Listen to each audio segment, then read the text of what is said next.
Hi there, it's Angela. I just want to take you through the basics of a warm-up and understanding what dynamic movement means and the progression that a warm-up should be. So the goals of your warm-up are to prepare the body for the workout that is to come. So it kind of depends on which type of class you are teaching or what you're warming up for. So you're going to prepare the body for that type of workout. The main goal is to increase the body temperature and the heart rate.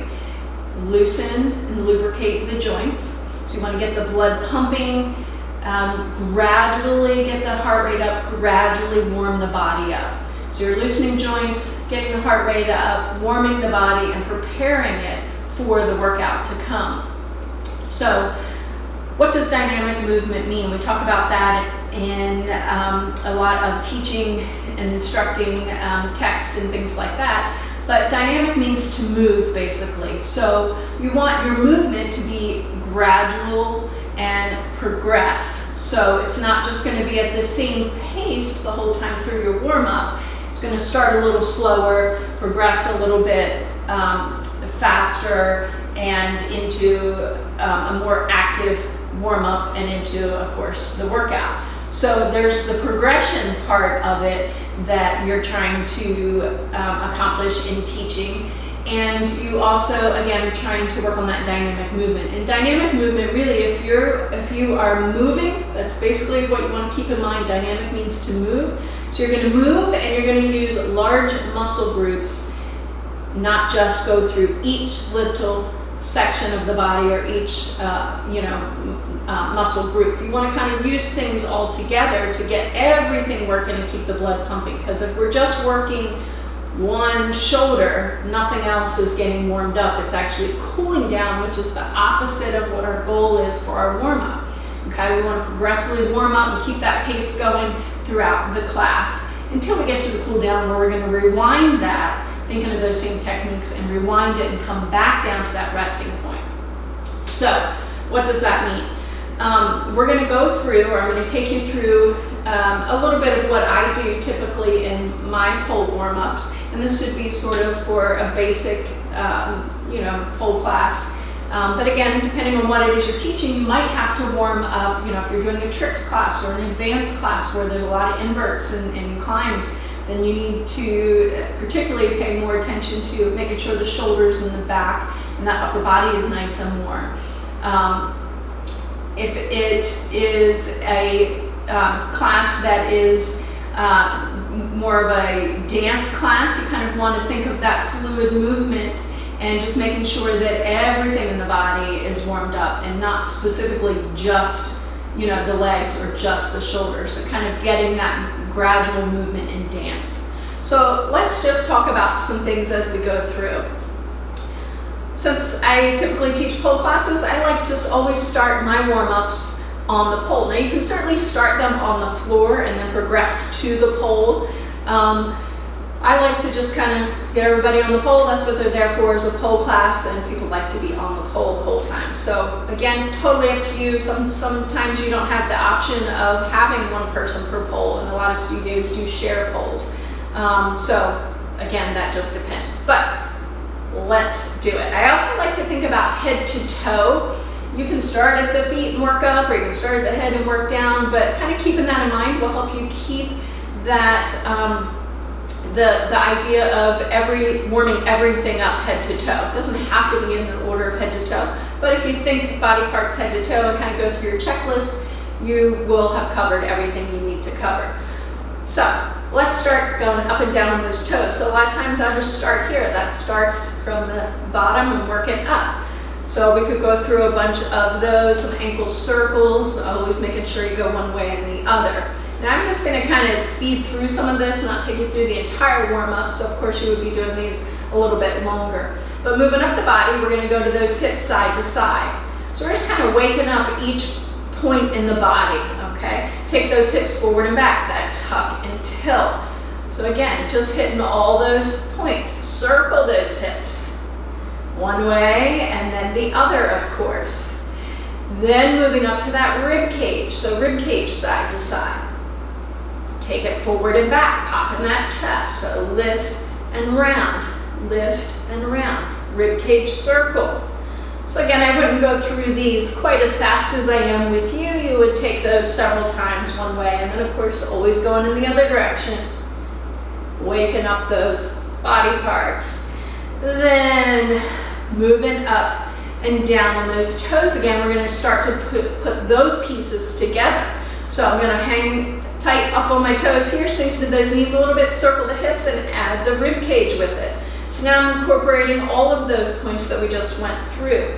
Go ahead and roll those the other way. Again, doing everything on both sides. Now I might take that a little bit more active and add some dips. So we're going to dip down side to side. Of course, pointing out that you want the knees and toes rolling in that same direction. Hold it back up top, circle those hip and chest again. So coming back to that basic movement, but now we're going to squat down into it. So I'm going to take those circles down, so now I'm getting the legs into it and coming back up. So again, starting to incorporate large muscle groups, legs, go the other way, down, down, up.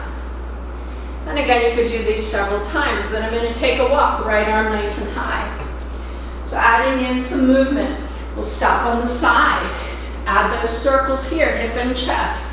Maybe some wrist rolls with that, so starting to get the wrist into that. Taking those up, take them back down, circling the wrist the other way. And then we're going to add in some things to loosen the joints. So outside leg and arm, pushing through that air. Grabbing for that knee, rolling it back, opening the chest and hip. In one direction, and then you're going to go the other way. So again, loosening the joints, turning in to face that pole, body roll. So going back to everything, incorporating, hitting all those points head to toe. Peeling those legs out wide here. We might come back to those dips side to side. Maybe coming back to those circles again. Taking those down low and back up. And of course you could go the other way, but let's walk left. We'll balance this out. Stopping on the side again, maybe some circles, wrist circles, so getting the wrist into it. You could even do your ankle circles here, okay? And then half circle, pushing through the air, loosening those joints, grabbing the knee, rolling that back, so we're opening the chest, opening the hip, and then forward. So again, one way, and then the other way, facing the pole. So again, I'm just adding on, repeating the same kind of technique. This time I'm going to make this a little bigger. I'm going to add some kick and lunge. So I'm going to take the left leg, kick, big lunge back, kick, lunge back. Now you could also take this into some kicks. I'm going to turn this way a little bit. Some kicks to the side. So I could kick out, lunge back. I could kick forward, side, back. You could add in any of those kind of things as well with that. But let's take that lunge back. If we're going to hold anything, okay, remember the goal is to get the heart rate up, warm the body. So sometimes when we just stop, we bring that heart rate back down. But this is kind of active. The muscles are working in the lower body to support. But now I'm going to also add maybe some reach and pulls here. This is going to, again, warm the shoulders and back up. I also sometimes will do where I'll reach out and turn doorknobs, I call it. So I'm doing those big shoulder rolls forward and back, really rolling those shoulder blades back and down. So the arms and shoulders, chest, back, all kind of working everything. But my lower body is working too because I'm holding this pose. All right, we can step that back in, roll that body again into those body rolls. I could again peel this back out into some dips.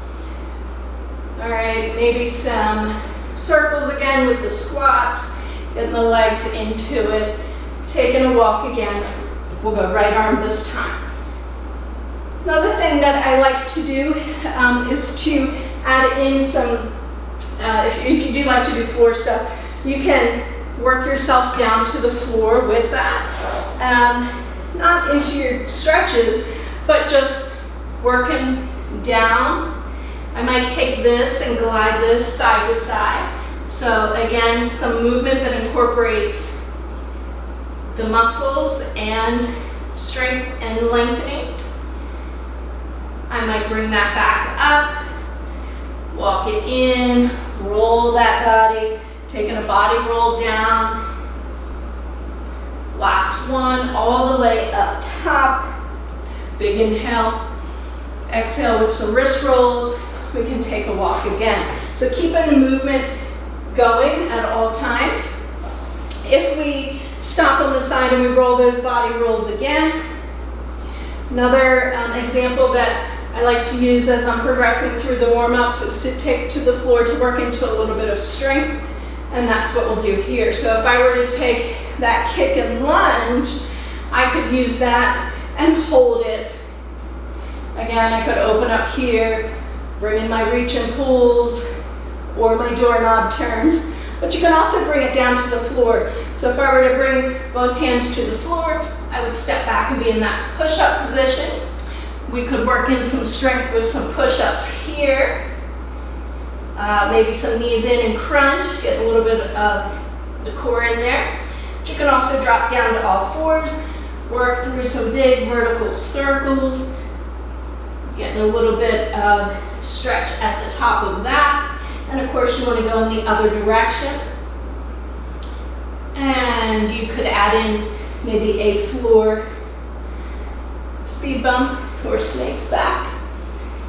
And after a few of those, getting the upper body into that, you could roll into some circles. You could take some stretches here side to side. So getting a little bit more mobility and flexibility in there. And then hands to the floor, hop it back out wide. Go work a little stretch through the leg, bend those knees, and then roll that back up. Again, a couple body rolls. So again, working that all into progression. I wouldn't do the push-ups right at the beginning. That would be after you've warmed up a little bit. You've progressed and loosened the shoulder joints, got the blood pumping, all of that. And then I like to incorporate some active stretches in as well. So I might stop the students on the side, work through some in and out with some side stretch and hold, but never holding more than 5-10 seconds really. It's just sort of an active stretch, pushing a little more each time. Same with the body rolls then. I could roll that out and then hold that at the end, creating that back stretch, like moving with it. And again, not holding any more than 5 to 10 seconds there. And then of course I'd repeat that on the other side. The other option, a lot of times I like to do, would be a pirouette, if they understand the pirouette at this point. You could come into some plie squats here. And even you could hold those here again, just like we did the lunge. Legs are very active, but I could work some upper body in here as well, loosening the joints, turning big doorknobs, anything like that. But then your stretch, again, making that active, pulling in and out, and just that brief hold. Regripping low, thumbs down, leaning away, shoulders back. Again here, I don't want to just stop and hold, because once you're warmed up and that blood is pumping, you don't want it to pull in the lower extremities. You're always kind of keeping that movement, and that's why you're not holding anything for any length of time. So, feeling warm with that, rolling the wrist, taking a breath. All right. So hopefully that gives you some examples of that progression of the warm-up, some examples of using the pole, and a little bit better understanding of what dynamic movement means, and of course, what the goal of the warm-up is for your class. Let me know if you have any questions.